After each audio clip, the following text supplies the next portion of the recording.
My name is Lukadowski from Brooklyn College. It's an honor meeting you. And I have a very important question. I really hope you can answer this. I mean, former CIA Director William Cozy in 1976 said the CIA controls and owns everybody in major significance in the mainstream media. How do you think that relates in 2011? Bill Colby said that? Yeah. He's on record stating that as a fact.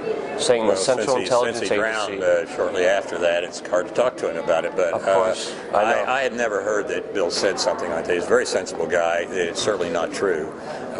There's got to be some kind of misunderstanding. Do you have a comment on Operation Mockingbird, possibly? What? Operation Mockingbird? What's Mockingbird? It's a CIA operation that infiltrates mainstream media and tries to control them. It's declassified. As you described it, under the Freedom of Information Act. As you described.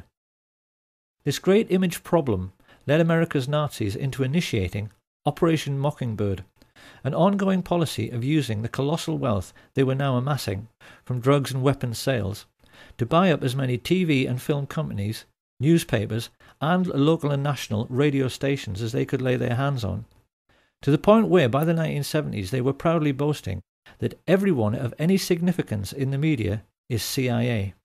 Do you have any people being paid by the CIA who are contributing to a major circulation American journal?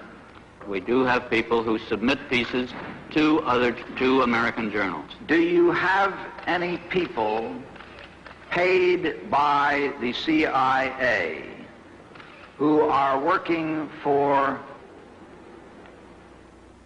television networks?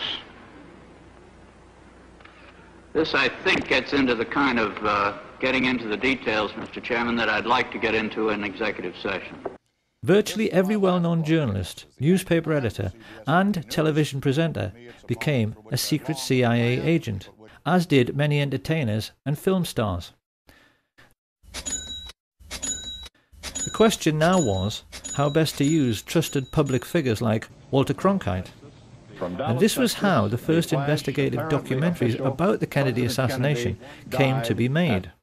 It will come as a terrific shock to those who have sought truth and solace in these many films, feature articles, and TV specials to learn that every last one of them, including Oliver Stone's JFK, was actually produced by the CIA.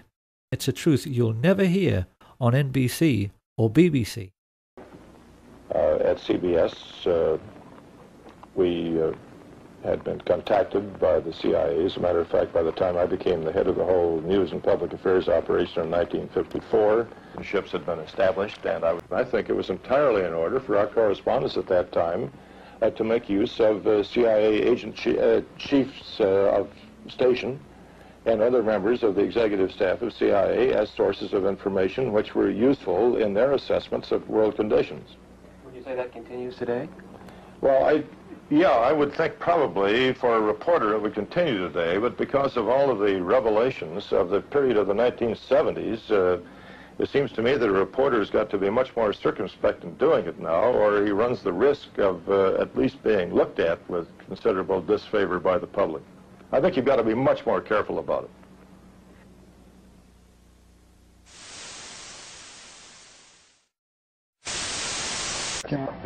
Another major story that we uncovered was the whole range of CIA media operations throughout the world. We did an analysis of these operations and the use of money, very large-scale money. It's thought between 1/3 and 40% of the CIA's budget. And I should say that that budget figure is the biggest secret that there is in Washington today. At that time, it was estimated that the 1978 budget was in the range of $1.5 billion. A more recent estimate by a military journal, not a liberal journal by any means, estimated that the CIA's budget today is in the range of $10 billion. At any rate, this analysis that we made of the CIA's media operations disclosed, among other things, that they deliver through CIA couriers ready to print or ready to broadcast news, and I put that in inverted commas, which is used by the media. And this is created by the CIA. How often does the CIA manipulate the media in this way, plant stories, get their views in the media? Is this fairly common as a modus operandi for the CIA? It goes beyond your, in the course of the past 30 years, it goes beyond your wildest imagination, the extent to which the CIA has gone to manipulate public opinion. If you include the MH Chaos program, which was $1 billion program of setting up proprietary companies, setting up student organizations so they could draw radical students in and do every kind of duplicitous manipulation of national student movements, press, propaganda, labor, extensive formation of labor unions, funding of major labor unions, with the objective essentially of manipulating the mind and attitudes of workers throughout the nation and the world.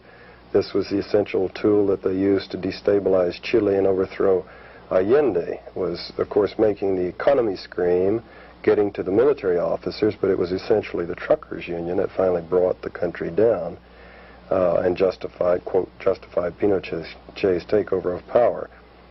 5,000 university professors they've co-opted. This is Church Committee revelations. I'm not making this up. It's in print. Church Committee's revelations.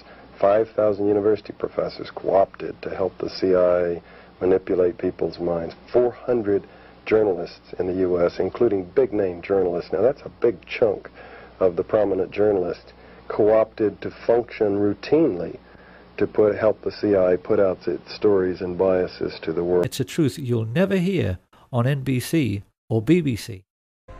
If George Orwell was still alive today, and he was asked to comment upon all the significant political events of the last decade, it's quite likely he would simply restate the Orwellian definition of totalitarianism, to wit, a society living by and for continuous warfare, in which the ruling caste have ceased to have any real function but succeed in claim to power through force and fraud, and then ask whether this sounds like the world we live in. Good afternoon. Thank you for coming. Today it is my honor to announce that I'm submitting the name of Donald Rumsfeld to be Secretary of Defense. I'm not saying with certainty that the Russians are coming. I'm saying the trends are here. I'm not saying the Russians are 10 feet tall. I'm saying they used to be 5'3". They're now 5'9½", and they're growing.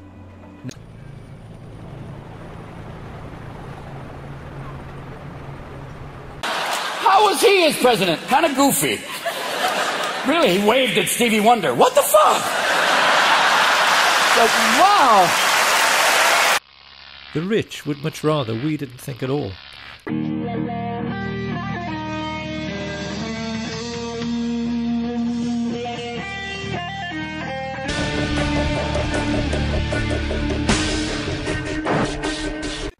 Do you have any people being paid by the CIA who are contributing to a major circulation American journal?